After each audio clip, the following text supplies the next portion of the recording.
right, switching it over. When I presented in October, apparently Marsha revealed that the last presenter usually has like the most fuck ups of them all. So be prepared for this. This guy is one of those people you see in those windows that keeps their Christmas trees until way later than they should. It's that kind of comfortable guy that still wears his girlfriend's knitted socks, which is just adorable. Everyone give a huge round of applause to James as he shares his little fuck up.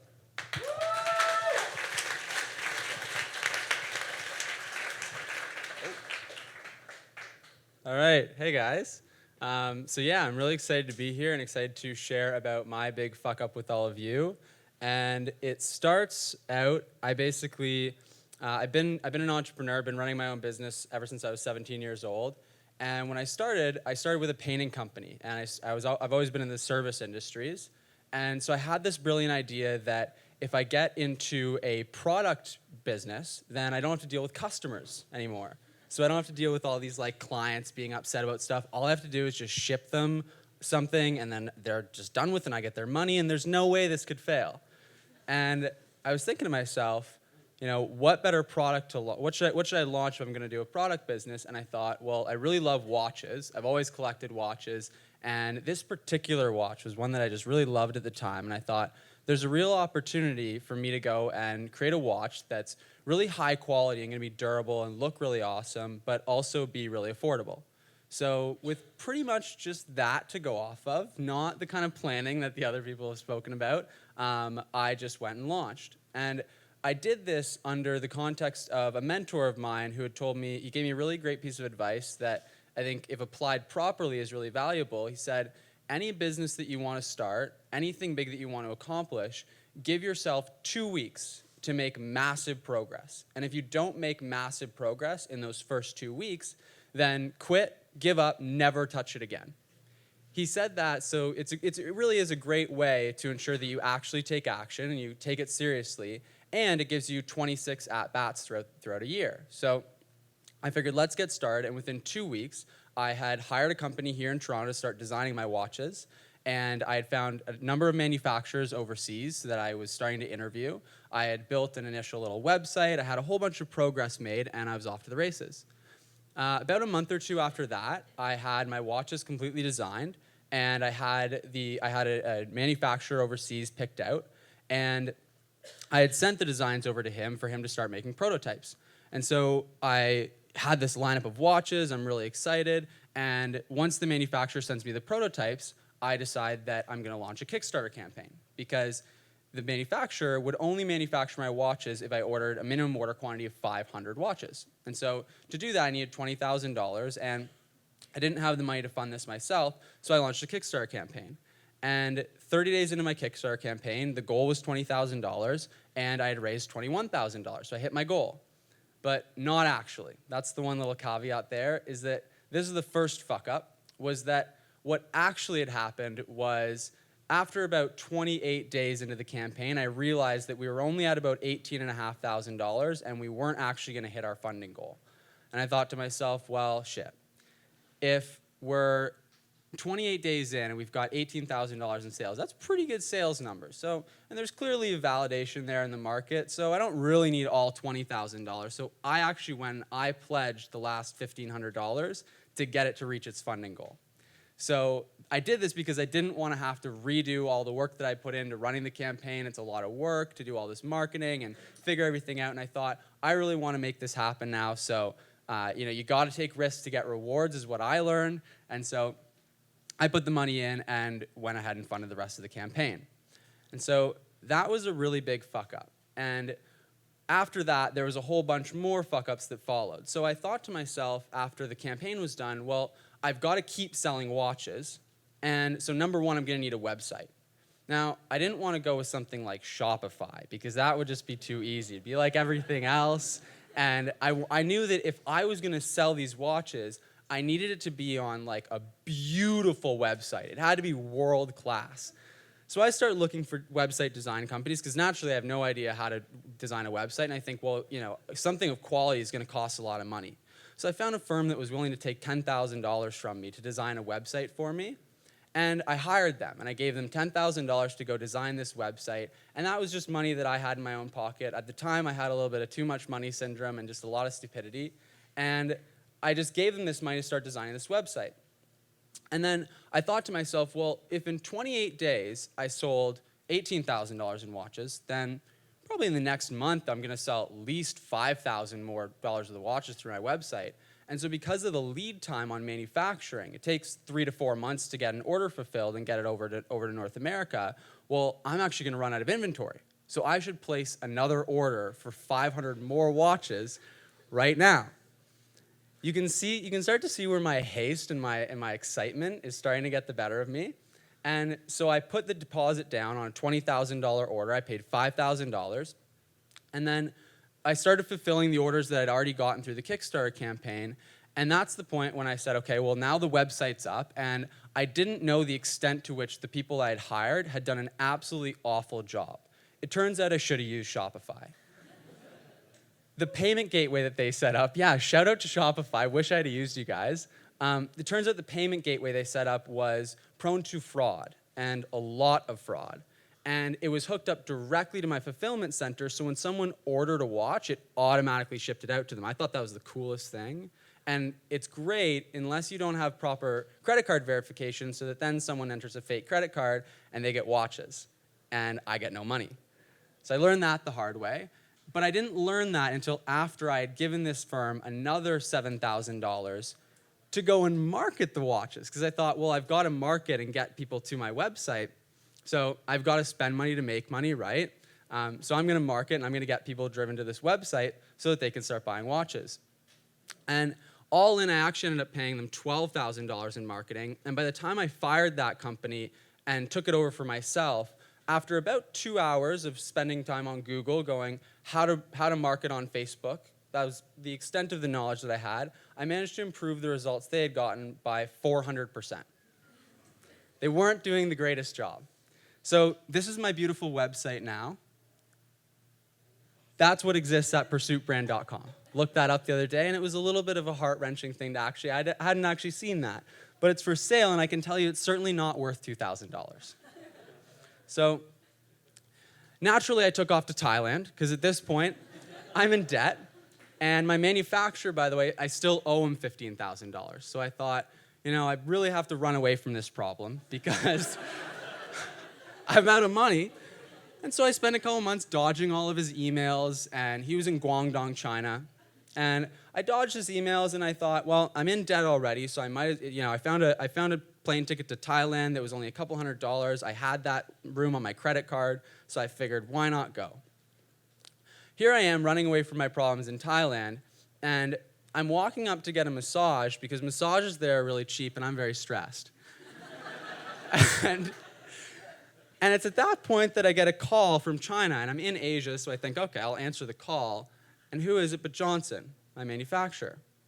And this is the phone call I've been dreading, thinking there's a pretty good chance that this is one of those calls you see in the movies where it's like, hey, I'm going to find you and break your kneecaps.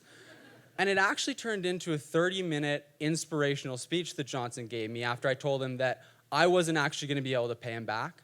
I said, Johnson, I am going to pay you, but it's not going to be anytime soon because I have no money and I owe you $15,000. And right now, that's like a lot of money for me. And I'm running away, and I didn't actually tell him all the details, but at this point, I'm running away from, I had actually quit my job, not a smart call, and run away to Thailand, so I had no source of income. And so I said, I'm going to pay you back, but it's not going to be anytime soon. And then he launched into the most inspirational monologue of why if I quit now, I'm going to be a quitter for life. And he told me the story of when he actually fucked up when he first started his company and the whole story of how he came to be as successful as he is now. And it really touched me, and it left me motivated and inspired, but honestly just feeling really, really crummy about the fact that I owed this guy $15,000 and I was running away from it. So before I had left, I had tried some some sort of haphazard ways to sell out these watches. I figured there's got to be someone who will buy all these watches, and I started calling pretty much any company I could get a connection to and just seeing if I could sell them in bulk, seeing if maybe I could custom engrave them for them, anything I could. I sold about 100 watches that way. It was somewhat effective. And the only other idea I had for how to sell these watches was to run another crowdfunding campaign. That's the only area that I'd had any level of success at all so far. And so I figured, why not? I figured I'll go on Indiegogo instead of Kickstarter this time because Indiegogo allows for flexible funding, meaning that if you don't reach your funding goal, you don't need to fund it yourself to get the money. You can actually just get the money. So I set a $3,000 goal on Indiegogo. I was walking down the street in Indonesia while I filmed the video on my cell phone in selfie mode, walking through by cows across streets, and I filmed this video, put a $3,000 flexible funding goal, and I figured it's worth a shot. Maybe I'll get a couple $100. I made it flexible so that even if I didn't hit a $3,000 goal, I would still get my money. 27 days later, we'd actually raised $27,000 on that campaign. Yeah, I see the look of confusion on your guys' faces on that one. What happened was pretty crazy. After the first couple of days, I shot this video, I promoted it on my own social media, and was just really authentic with people about what had happened, and I was just blowing out my inventory for $35 a watch. The timing was great as well. It was right before Christmas time, and people seemed to really connect with the authenticity of it. And so after a couple of days, it ended up actually being the #1 trending fashion campaign on Indiegogo, to my surprise. So I found myself day after day spending my days in this little internet cafe, now in Bali, Indonesia, trying to leverage all the momentum that it had, and I did cross promotions with other campaigns, and all I told them was I'm the #1 trending fashion campaign on Indiegogo. And so using that accolade, I managed to get cross promotions with other campaigns that had 4,000, 5,000, even 7,000 backers, even though I was only at 50 or 100 at that point. And so through doing that, we actually managed to sell all of the inventory that we had still in North America, and all 500 of the watches that were still at my fulfillment company, or at the manufacturer with Johnson. And so this is a screenshot from a video that I took. You can see the tears in my eyes. It was a video that I took once I reached $15,000 in funding. I absolutely couldn't believe it. And I had reached the coveted goal that I was just so thrilled to be at, which was a $0 net worth that I had achieved again. I'd finally gotten myself back out of debt, and I was able to call Johnson and let him know that the money was going to be coming his way. And so out of that, one other quirky fact about me is that whenever I feel something that I really, really need to remember for my whole life, I write it on my body somewhere and I get it tattooed. Hence the "Be More" on my arm, and the Pursuit slogan that at the time was really fitting, which is "Live Boldly," which I tattooed onto my wrist. Another little fuck up there. And what I did after that is I realized I had the opportunity to really reflect on what had happened, and what I learned from all of this was that any one of my fuck-ups, any one of my problems, anything that happens really in life, I have the opportunity to look at it as happening to me or happening for me. And this was a fuck-up that it took me a really long time to come to terms with. I really did just run away and think the problem would go away, and I turned a blind eye to it. And it wasn't until I actually acknowledged that it had been a huge failure and that I really needed to take responsibility for it and do something that I actually made a difference there and got myself out of debt and dealt with the impact of my fuck up. And what I learned through all of this more than anything was that everything in my life, if I choose for it to be, is happening for me and never to me. Thanks a lot.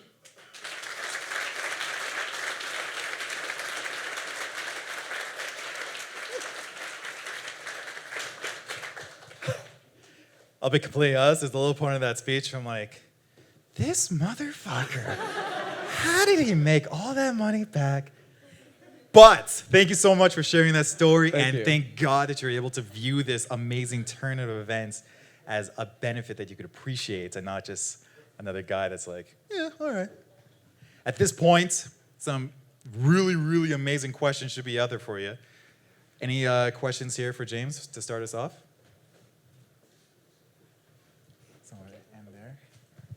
While we make our way over to your side, I gotta ask you too, man. Like, what background or anything like that do you have for online marketing to get to such successful campaigns going? The campaigns were the only thing that was a success in the entire ordeal with Pursuit. I just did a whole bunch of research and kind of figured stuff out. I knew actually someone who helps to organize Fuckup Nights. Her name's Kirsten Ross, and she does crowdfunding consulting, so I got some pointers from her. But really, everything was just self-taught, and it was with the first campaign, it was a lot of hard work. With the second campaign, it was just a total fluke, and just I think a lot of things just kind of happened and came into right time, right place. Yeah. Hey, yeah, so I noticed you're not wearing a watch. What do you do now? I haven't been able to bring myself to wear a watch since all of this. It's something I wear a watch on occasion, but I can't quite bring myself to do it yet. Now I have a property management company. I actually, because the campaign you saw got to $27,000, I had $10,000. I was stoked. And my good longtime friend came to me with a business idea at that time that required roughly $10,000 to start up.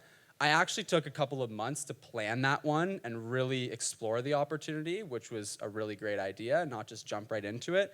And so I started a property management company just over a year ago today. We manage properties on Airbnb, so on like short-term rental. And over the holidays, we actually got an offer for someone wanting to acquire a company. It's going really well. We chose to hold the company, and that's what I do it pretty well. It's pretty passive right now, and so I also do public speaking and coaching is my main focus and my passion. Hey, James. This is kind of similar to the first question. So how do you determine product market fit now before diving into a really asset-intensive hardware business? Yeah. I'll probably never go into a product again after this. It just, honestly, more so because of the fuck up, just because I realized that it doesn't play to my strong suits and to my strengths. But even for a service industry, you still have to find a product market fit. And so the way that I did it with my property management company was getting out there and trying it really slowly without investing any money. So I actually, to start the company, I had a good friend of mine who basically has a condo downtown, and he has a place up north, and during the week he works in the city, and he comes down, and on the weekends the place is vacant. So I just went to him and said, hey, how about I manage your place? I'll fill it up on weekends with guests. You'll keep 80% of the money, I'll keep 20%, and I'll do everything for you. You'll never know that anyone was ever in there. And that ended up working. We made really good money on the first month doing that. And so I went to other property owners and tried. And basically, until about 2-3 months in, we didn't invest $1 into that business. The $10,000 was later on down the road after we had already actually proved out the model and seen that it could actually make money, which was great. Over your left. Yeah. Hey. Of the plethora of fuck-ups that you had along the way, is there one that you regret? So if You're like, I just really wish I didn't do that. yeah, all of it. I'm along the same lines where I see I don't really believe in regret, because I wouldn't be here today if I hadn't have gone and fucked all that up. And sometimes it just takes a really hard kick in the butt to learn a lesson. And for me, I'm pretty stubborn, and it took like my longtime coach and best friend told me countless times that spending $10,000 on a website was the stupidest thing I could possibly do. And he being the angel on my shoulder, my other friend being the devil on my shoulder, saying, just do it, man, YOLO, just you gotta do it. And I just went for it. And it really, I don't believe that I would have learned that lesson and learned all these different lessons that I've learned without actually going and getting the wound from it. So would I do it differently if I were to do it tomorrow? Yes, of course, every single part of it. I probably just wouldn't do it. But would I go back in time and change it? No. Okay. Hi. I can. Yeah. It sounds like from a lot of your fuck-ups, you were trying to maximize your opportunity. Maybe you were kind of jumping ahead, getting ahead of yourself. So what kind of things do you keep in mind now to kind of be more pragmatic and not really go all in when maybe you shouldn't? Yeah, I have a network. I jump the gun on pretty much everything. I'm very spontaneous, very eager to jump in on stuff. And if someone comes to me with a great idea, business or otherwise, I'm like, oh, that's awesome, let's do it. So now I have a number of people that I trust, that I count on, that I rely on to vet ideas with. One of them being the guy that told me don't invest $10,000 in a website, and a number of other people that I go to, and I just trust them. I just know that they are more experienced than I am. They can see things from a different angle than I can, and so I come to them with it as excited as I am, and I let them just tear it apart if they want to tear it apart. And I just trust that I don't have to go. I have a number of them, so it's not like I'm blindly having faith in one person. But I know that if they're adamant enough that I shouldn't do something, then there's good reason. And even if I don't see it, I just trust them. Thank you. Yeah. I think that is our perfect segue into our next part. We have James here that obviously just reached out for like the trust of different partners and being able to invest. So we're going to open up the floor for audience pitches, but we're going to start things off with our community partners. Before that, let's give a huge round of applause again for James for sharing this amazing fuck up.